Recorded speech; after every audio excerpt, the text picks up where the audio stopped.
I'm putting this leaf spring lift kit on a car that's never seen one before.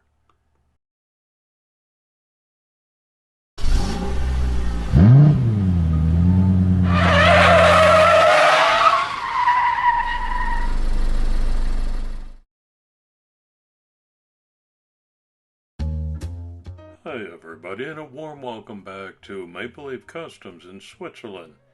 I'm Andrew, and on the bench today is a 1:64 scale Matchbox 1964 Lincoln Continental. I got this in a mail call from Paul at Diecast Graveyard, so thanks again, Paul. Designed by Gary Gopinath, this casting debuted in the Matchbox 1:100 series in 2024. I'm going to use this for my fourth and final Summer Road Trip 2024 video, this time with Mike Espo. We decided together on the theme of four-door gassers. Specifically, make a gasser out of a car that normally wouldn't be a gasser. I think the Continental qualifies. Kinda hard to tell without a real close-up look, but this has got suicide doors on it. It's enormous, and I remember when these roamed the streets in the wild. Clear glass, which is always a blessing. All white interior, that looks great inside of a black car. It's a plastic base and plastic wheels. Off they come. Because of the nature of this build, it's going to require a different set, front and back. But I always save the wheels that I remove. I put them in a container for future possibilities. This is what I've got when it's all broken down. I've drilled both posts and put screws in them, as I always do at this stage, to be followed by some paint stripping.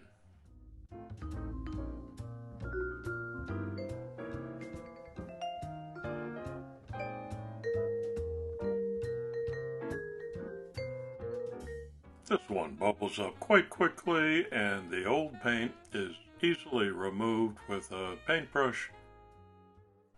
Not much resistance from this main line. Came out looking that good. This is not going to be intended as a clean and shiny build, but a gasser, yet I will apply this abrasive tool attachment. Give it a once over, which prepares the surface for primer and paint. And I have a little closer inspection, looking for imperfections or leftover flash from the molding process. It's all in good shape. So, degreaser follows that with a little bit of a rub down. Each of these little steps is important, so don't skip them. You're not saving yourself any time if you have to redo it. This is basic matte white spray as a primer coat.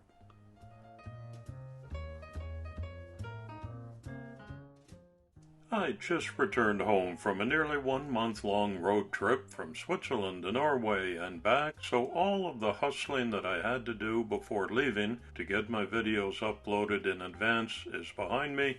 I'm back on the hobby bench with my regular schedule. You can look forward to seeing these and future regular Saturday uploads at Maple Leaf Customs. I went over the white primer with this rust color, used some hairspray on top of that as a chipping agent, and now I apply some matte black paint with my airbrush on top of the rust. The idea is when I agitate this with a wet toothbrush, it's going to take away the black where I rub it and reveal some rust underneath. It won't be a stark contrast with this black base here, but it will make a difference.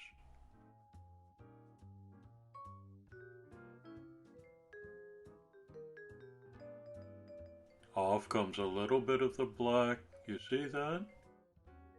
And reveals some rust coat, just how I wanted it. I'll do some more weathering from here. I've decided on a Jack Daniels decal theme because it's white on black normally, and I thought it would look very striking on this long two-door side of the Continental.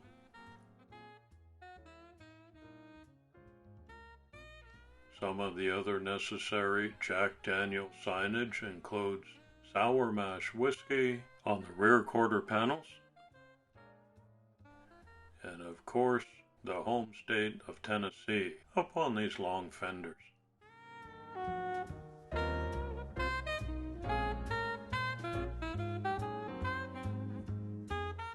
I like that look. I put a checkered flag on the trunk. Look at the size of that. That's bigger than my first apartment. Some NHRA, National Hot Rod Association decals go on the front just behind the wheels.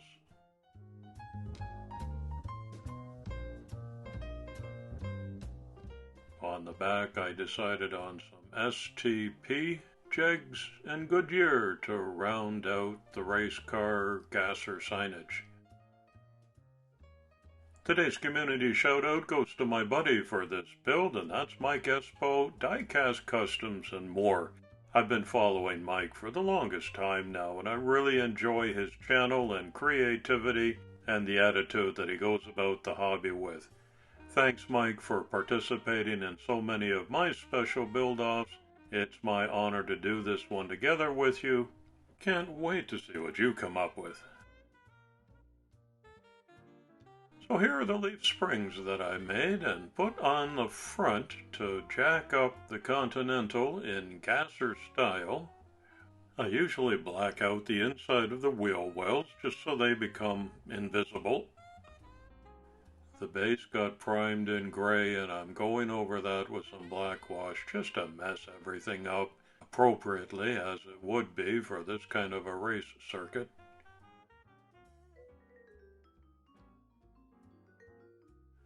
Kind of sticky for a while, so I have to set that aside to let it dry up.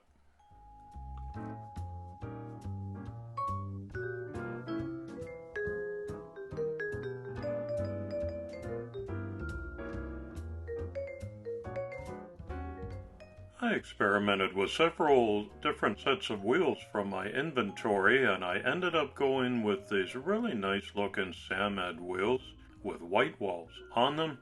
I thought they suited this perfectly. There's your contact info for Samed wheels. I sure hope you'll visit them, and I know they'll look after your customizing needs too. Give them a shout.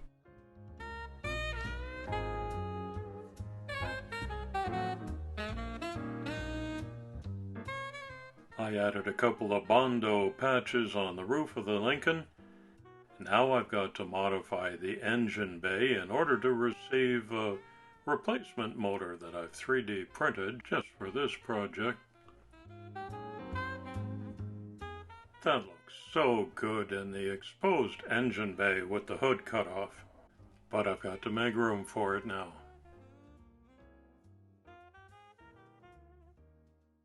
Make sure you got goggles on if you're using one of these cutting discs at high speed. And I hope your finger count is still a full 10 when you're all finished with this. Please be careful. I black out what's left of these forks too for more invisibility.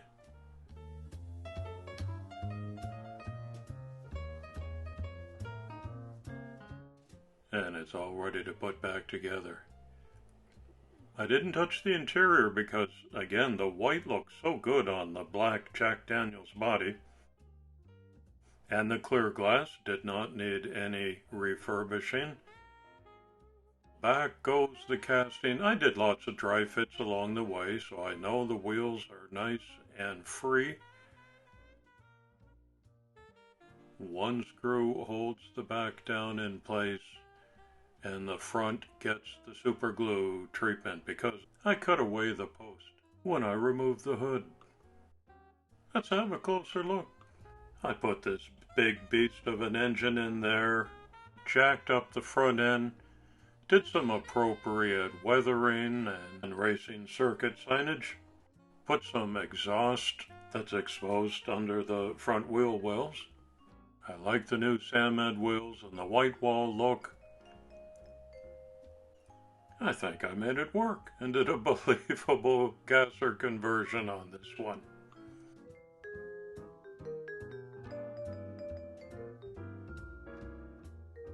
It moves. The Continental, which was a definitive symbol of luxury in the 60s, has survived till today but become a gasser conversion. That's a car I thought would never have been made into a gasser, so Mike, that's the train of thought that I followed for our buddy build. Now that it's all finished, I think it shows well from these different angles.